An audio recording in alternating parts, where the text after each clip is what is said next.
A scorching summer day in the small town of Amberfield, Kentucky, had just passed noon. Michael Winston, a Marine Corps veteran, had driven over 500 miles in the past few days, heading to visit friends in another state. His old-fashioned truck was starting to hum, as if asking for a break. Spotting a roadside diner sign, Michael decided to make a short stop.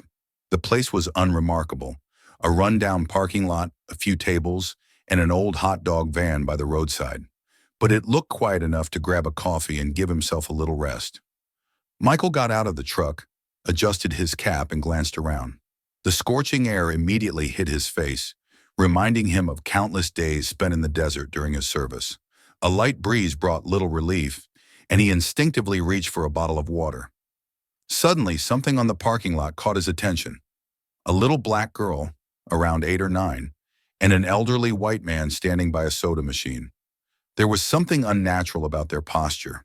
The girl was noticeably tense, her hands fidgeting with the edge of an old t-shirt, her eyes darting around like someone looking for an escape.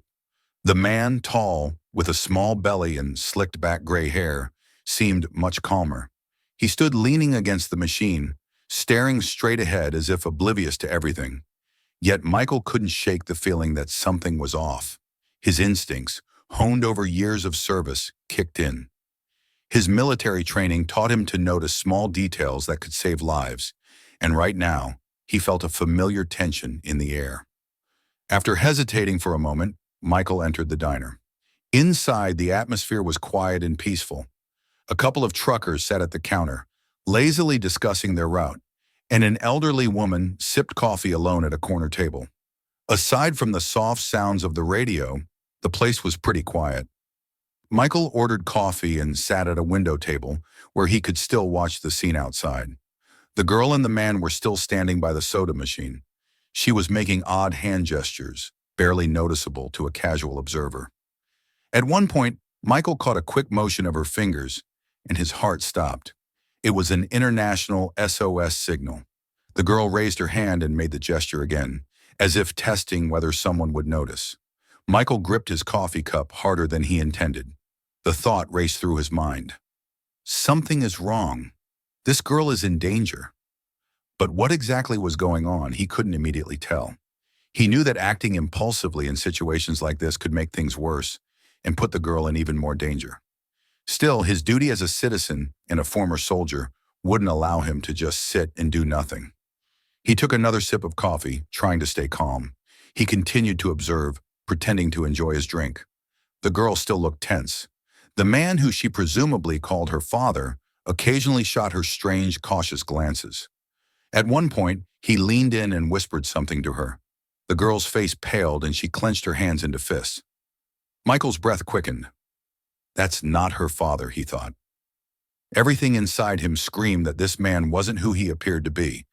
Something was wrong. He began analyzing the situation, what he saw, what he knew. The man was too calm. If this were an ordinary family trip, the girl wouldn't be so frightened. And her gesture, it was unmistakable. It couldn't have been a coincidence. Suddenly, Michael remembered, a few months ago, he had seen a news report about a new signal for help that women and children were being taught to use on social media. This signal was specifically designed for those who couldn't openly ask for help, a subtle but clear gesture for those who knew what to look for. Adrenaline surged through his body. That's the gesture. This girl is clearly asking for help. Michael hated the feeling of helplessness. He was used to action, used to decisive and quick moves. But here, in this quiet diner among peaceful people, it was difficult to make the first move. He knew that if he was wrong, the consequences could be unpredictable. But what if the girl really was in danger? He took a deep breath and decided to confirm his suspicions first. Stepping out of the diner, he approached the same soda machine, pretending to just buy a drink. Once he was close to the girl, he leaned in and quietly asked, "Are you okay? Are you with this man?" His voice was soft but tense. The girl looked up at him. In her eyes, he saw fear, but she didn't answer. Instead, her hand made the same signal again. "Don't worry," Michael said, trying not to look at the man. "I'll help." He stepped aside, took out his phone, and walked a few feet away, pretending to text. But in reality, he was calling the police. "This is Winston," he whispered when the dispatcher answered. "I suspect a kidnapping. I'm at a roadside diner off Highway 67. A little girl, about 8 years old, with an elderly man. She's given the SOS signal. Please send someone urgently." His heart pounded as he returned to the diner, resuming his watch. Inside, he already knew he had done the right thing, but part of him still hoped this was a misunderstanding. Several agonizing minutes passed before he heard the sound of approaching sirens. Michael looked at the girl again. She caught his gaze, and in her eyes was a plea for help. When the patrol car pulled up to the diner, Michael saw the man tense up. He glanced around, his calm facade shattered. The police officers got out of the car, and one of them approached the man. "Excuse me, sir, may I have a word with you?" the officer asked politely but firmly. The man froze, his hand still resting on the girl's shoulder. "What's going on?" "We're just traveling," he replied, sounding irritated. "There's reason to believe this girl may be in danger," the officer replied. Hearing this, the girl paled and suddenly broke free from the man's grip. Running to Michael, she grabbed his hand, her small fingers trembling.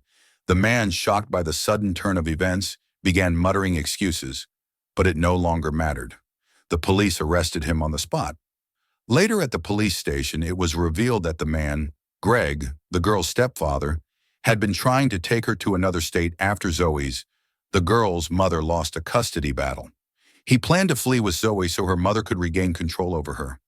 The girl's father soon arrived at the station, and their reunion was one of relief and happiness. Michael watched from the sidelines, knowing that his intervention had saved the girl from a catastrophe. "Thank you." The girl's father approached him, gripping his hand. "If it weren't for you—" "No thanks needed," Michael replied. "I just did what I had to do." Michael sat, trying not to reveal his anxiety as he observed the man and the girl.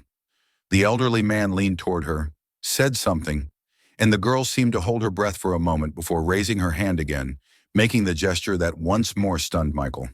It was the clear SOS signal. Fingers curled, hand raised. He felt the rush of adrenaline. This wasn't an accident. She was asking for help. His heart raced. It was time to act. But how? If he approached directly and accused the man, it could provoke a sharp reaction. Michael didn't want to spook the potential kidnapper, especially if he could harm the girl. Leaving his coffee unfinished, he stood up and walked out of the diner, quickly assessing the situation. It was quiet and everything looked too normal, but that only heightened his sense of unease. This man was not her father. It was clear from everything. Michael paused by his truck, momentarily considering his actions. Michael knew that every minute counted. His mind raced with internal debates. Should he approach the girl immediately, or try to cautiously gather more information? What if I'm wrong?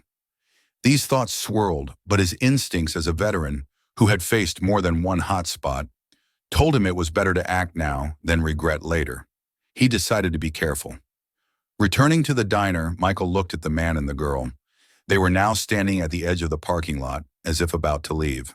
There was no more time to wait. He took a few steps toward them, trying not to attract attention, and said, "Hi there. Sorry to bother you, but I noticed something strange. Is everything all right?" The man tensed slightly but quickly regained his composure. He turned to Michael with a grin, as if nothing was wrong. "Yeah, everything's fine. This is my daughter. We're just making a quick stop before we hit the road," the man said. But Michael detected a faint falseness in his voice. The girl glanced at Michael for a split second. Her eyes were full of fear, confirming his worst suspicions. "I see," Michael said, trying to stay calm. "It just seemed like you were worried about something." The man laughed, but it was a strained laugh. No, we're fine." He leaned down toward the girl, squeezing her shoulder tighter. "Right, sweetheart?" The girl didn't respond, but once again she made the same hand signal that Michael had seen multiple times. Michael felt anger boiling inside him. This girl was truly in trouble. "If I don't do something now, this could end badly," he thought. Without further hesitation, Michael took out his phone and quietly called 911. He reported what he had seen, giving them the location and describing the situation in detail. The seconds felt like hours, but after a few tense moments, he heard the faint sound of sirens in the distance.